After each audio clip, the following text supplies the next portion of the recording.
বাংলাদেশের একটি গণমাধ্যম কালের কণ্ঠ, সাথে তাদের গ্রুপের বাংলাদেশ প্রতিদিন, বেশিরভাগ অর্থে কালের কণ্ঠ। কালের কণ্ঠ প্রফেসর ইউনূস সরকারের বিভিন্ন ব্যাপারে যে অনুসন্ধানমূলক রিপোর্ট একের পর এক প্রকাশ করছে, তাতে ইউনূস সরকারের সমস্ত গোমর ফাঁস হয়ে গেছে।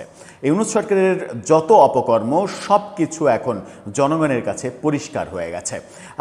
একের পর এক ধারাবাহিক সেই সব প্রতিবেদনের মাঝে এবার কালের কণ্ঠ ভয়ঙ্কর আরেকটা চিত্র তুলে এনেছে। সেই চিত্রতে আমরা দেখছি ইউনূস সরকারে একজন ফিল্ম মেকার সংস্কৃতি উপদেষ্টা হিসেবে বসে থাকা সত্ত্বেও তার আমলে অন্তত 2000 শিল্পী মব সহ নানা ধরনের নির্যাতনের শিকার হয়েছে, বহুজনকে নেওয়া হয়েছে কারাগারে।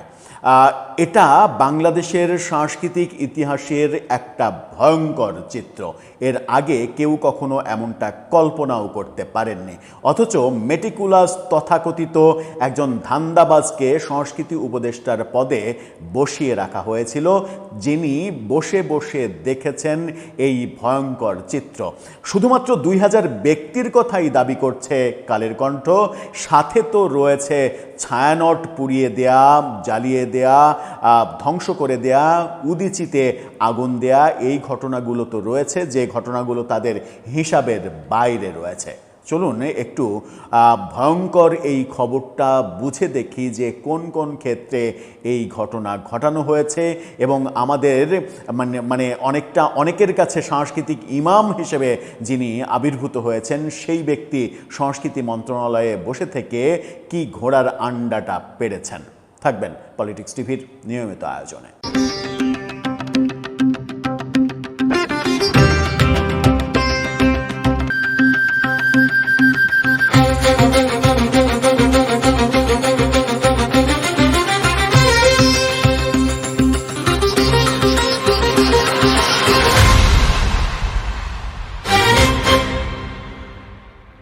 দর্শক, বলছিলাম প্রফেসর ইউনূস সরকারের মেটিকুলাস শাসন ব্যবস্থায় কি ভয়ঙ্কর চিত্র উঠে এসেছে।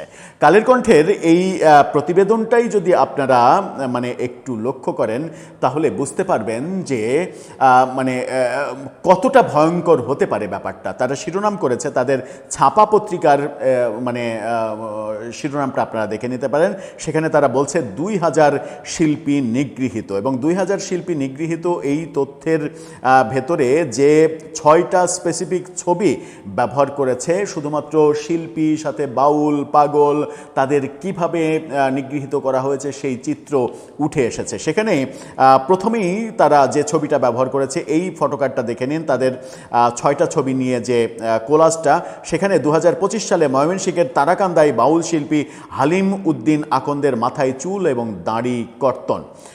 এরপরে তারা বলছে 2025 সালের 5 মে গুলশানে ভাস্কর রাশাকে রিকশা থেকে নামিয়ে গালাগাল এবং হেনস্থা করা হয়। এই ভিডিও আমরা তখনই দেখেছি।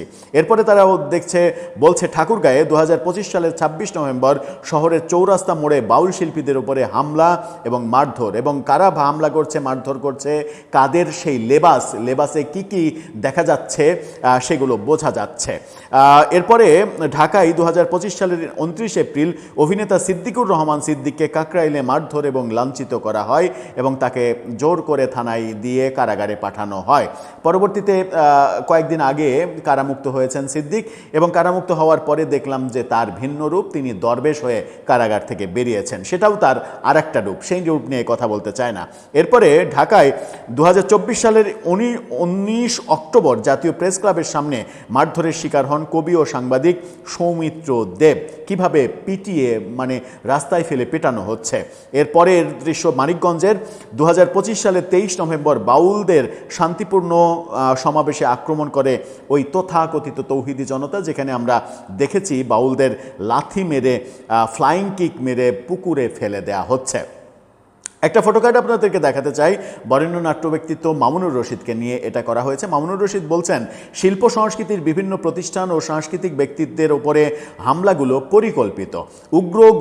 উগ্রপন্থী গোষ্ঠীগুলো অন্তর্বর্তী সরকারের নীরব পৃষ্ঠপোষকতা ও প্রশ্রয়ে সাংস্কৃতিক অঙ্গনে ভয় ও অস্থিরতা তৈরি করতে চেয়েছে। একই সঙ্গে শিল্প সংস্কৃতি অঙ্গনের মানুষের কণ্ঠস্বর স্তব্ধ করার চেষ্টাও ছিল তাদের। আমরা দেখেছি মামুনুর রশিদের উপরেও হামলা করা হয়েছে। শিল্পকলার সামনে দেশ নাটকের শো বন্ধ করে দেওয়ার প্রতিবাদে পরের দিন মামুনুর রশিদরা সবাই যে সমাবেশ করছিলেন, সেই সমাবেশে মামুনুর রশিদের উপরে ডিম মারার অধ্যত্ত দেখিয়েছে ওই জঙ্গি তৌহিদি জনতারা। রিপোর্টে যে ভয়ঙ্কর তথ্য উঠে এসেছে তাতে বলা হচ্ছে, অনেক বর্ণনা দেয়া হয়েছে, যেখানে প্রথমে এভাবে শুরু করা হয়েছে, তিন ব্যক্তি মানে একজন বয়োজ্যেষ্ঠ বাউল শিল্পীকে জোর করে ধরে তার চুল দাড়ি কেটে দিচ্ছেন, শরীরের সমস্ত শক্তি দিয়ে লোকগুলোর হাত থেকে ছোটার চেষ্টা করেও ব্যর্থ হন বাউল শিল্পী। শেষ পর্যন্ত অসহায় কণ্ঠে শুধু বলেন, আল্লাহ তুই দেহিস। 2025 সালের ময়মনসিংহে যে ছবিটা প্রথমে দেখালাম, ময়মনসিংহে এই ঘটনা, এরকম বহু ঘটনার ভাস্কর রাশা সহ বহু ঘটনার চিত্র উঠে এসেছে এই ইয়েতে, যেখানে আমরা দেখেছি যে শিল্পকলায় পর্যন্ত মপ করে দেশ নাটকের শো বন্ধ করে দিয়েছে তথাকথিত ওই তৌহিদি জঙ্গি গোষ্ঠী। এবং সেখানে শিল্পকলার ডিজি যখন জামিল আহমেদের মতো বর্ণাঢ্য ক্যারিয়ারের সাংস্কৃতিক ব্যক্তিত্ব ছিলেন, তিনি পর্যন্ত তাদের কাছে অসহায় আত্মসমর্পণ করেছেন। অথচ তিনি সেই মুহূর্তে পারতেন যে শো না থামিয়ে এটা বলতে যে হয় শো চলবে নতুবা আমি নিজে পদত্যাগ করব। আমরা এই জামিল আহমেদকে মোস্তফা সরোয়ার ফারুকীর দুর্নীতি নিয়ে কথা বলতে শুনেছি, যে শিল্পকলার মানে বরাদ্দ নিশ্চিত করার জন্য তার কাছ থেকে চেক চাওয়া হয়েছে, টাকা চাওয়া হয়েছে, এরকম কথাও বলেছেন। কিন্তু তার ব্যাপারে সরকারের কোনো ধরনের, ফারুকীর ব্যাপারে সরকারের কোনো ধরনের পদক্ষেপ আমরা দেখিনি। এই চিত্র যেগুলো পয়েন্টগুলো আপনাদেরকে বলি, লোকশিল্পীদের উপরে হামলা, অনুষ্ঠানে বাধা। 2025 সালের 23 নভেম্বর মানিকগঞ্জে বাউলদের শান্তিপূর্ণ সমাবেশে তৌহিদি জনতার ব্যানারে আক্রমণ করার ঘটনা ঘটে। এরকম বহু ঘটনা লোকশিল্পীদের উপরে ঘটানো হয়েছে। মঞ্চনাটক এবং গ্রাম থিয়েটার কর্মীরা আক্রান্ত। স্বাধীনতার পর আধুনিক নাট্য আন্দোলনে তিনি ছিলেন অন্যতম পুরোধা ব্যক্তিত্ব। তার প্রতিষ্ঠিত ঢাকা থিয়েটার উপহার দিয়েছে কালজয়ী নাটক এবং কলাকৌশলী। চলচ্চিত্র নির্মাণেও দেখিয়েছেন অবদান, যা প্রশংসা কুড়িয়েছে। পেয়েছেন 21 পদক, শ্রেষ্ঠ পুরস্কার সহ অনেক কিছু। এই গুণী মানুষটির নাম নাসিরউদ্দিন ইউসুফ। এই বীর মুক্তিযোদ্ধাকেও আসামি করা হয়েছে হত্যা মামলার। নাসিরউদ্দিন ইউসুফ সহ বহু থিয়েটার কর্মী, মঞ্চনাটক কর্মী, তাদেরকে আসামি করা হয়েছে হত্যা মামলার। রূপালী পর্দার তারকারা সেখান থেকে বাদ যায়নি। দেখা যাচ্ছে যে বঙ্গবন্ধুর চলচ্চিত্রে অভিনয় করার জন্য নুসরাত ফারিয়াকে মামলা দেওয়া হয়েছে, তার বিরুদ্ধে মামলা দেওয়া হয়েছে, অনেকের বিরুদ্ধে মামলা দেওয়া হয়েছে। আরিফিন শুভর জমি কেড়ে নেওয়া হয়েছে। কিন্তু ফারুকের স্ত্রী তিশা বঙ্গবন্ধুর স্ত্রীর চরিত্রে অভিনয় করে পেয়েছেন উপহার। তার স্বামীকে তিনি উপদেষ্টা বানাতে পেরেছেন। অন্যদের উপরে গজব নেমেছে, কিন্তু তিশার ব্যাপারে কিছুই হয়নি। বহাল তবিয়তে কাজ করে যাচ্ছেন। এবং ওই তথাকথিত বিপ্লব নামধারী, সবাই তো আর মানে খারাপ না, কিছু কিছু বিপ্লবী নামধারী মানে জঙ্গিরা তারা তিশার পূজা করেছে। কিন্তু নুসরাত ফারিয়া, আরিফিন শুভদের উপরে গজব নেমে এসেছে, সিদ্দিকের উপরে গজব নেমে এসেছে। অভিযোগ, সিদ্দিক আওয়ামী লীগের মনোনয়ন চেয়েছিলেন, এটা হচ্ছে তার অপরাধ। তো একজন ব্যক্তি আওয়ামী লীগের মনোনয়ন চেয়েছে, এটা যদি তার অপরাধ হয়, তাহলে এই পৃথিবীতে অপরাধীর সংখ্যা এত বেশি হবে যে পুরো পৃথিবীটা যদি আপনি একটা গারদখানা বানান, তবুও সেই গারদখানাতে জায়গা হবে না সব মানুষের। সিদ্দিকের ঘটনা বললাম, এছাড়া অনেকের বিরুদ্ধে মামলা দেওয়া হয়েছে। আমরা দেখেছি যে ফেরদৌস্ত এমপি ছিলেন, তার বিরুদ্ধে মামলা হতেই পারে। রিয়াজ, চঞ্চল, শমিকা ইসার, অপু বিশ্বাস, নিপুণ আক্তার, শামিমা তুষ্টি, কামরুন্নাহার, শাহানুর, উর্মিলাও রাজনীতি করতেন, সেটা বাদ দিলাম। সোহানা সাবা, তানভিন সুইটি, মেহরাব শাওন, জাকিয়া মুন, জ্যোতিকা জ্যোতি, সুবর্ণা মোস্তফার বিরুদ্ধে মামলা হয়েছে। আজিজুল হাকিম, ভাবনা, সাইমন সাদিক, জায়েদ খান, রোকেয়া প্রাচী না সরাসরি রাজনীতি করতেন, তার কথাও বাদ দিলাম। তারিন, অরুণা বিশ্বাস, ইরেশ জাকের, সাজু খাদেম প্রমুখের বিরুদ্ধে মামলা হয়েছে। ইরেশ জাকের তো মানে জুলাই যোদ্ধাদের পক্ষে অবস্থান করেছেন এবং অন্যতম বড় ভূমিকা তার পেছন থেকে ছিল, এরকম আলোচনা ছিল। সেই ইরেশ জাকেরকেও কিন্তু ছাড়া হয়নি। চারুশিল্পীদের উপরে হামলা হয়েছে। এখানে বলা হচ্ছে যে 2025 সালের 17 ফেব্রুয়ারি ঢাকা বিশ্ববিদ্যালয়ের চারুকলা অনুষদের এক অনুষ্ঠানে বিব্রতকর পরিস্থিতিতে পড়েন প্রখ্যাত শিল্পী এবং টোকাই চরিত্রের স্রষ্টা রফিকুন নবীর মতো মানে কিংবদন্তি চারু শিল্পীর ওপরে যদি হামলা হয়, তাহলে এদেশে আর কার নাম বলতে হবে? আর কারো নাম বলার তো কোনো দরকারই নেই। ময়মনসিংহে বাউলদের ওপরে হামলা, সম্মিলিত সাংস্কৃতিক জোটের নেতারা আক্রান্ত।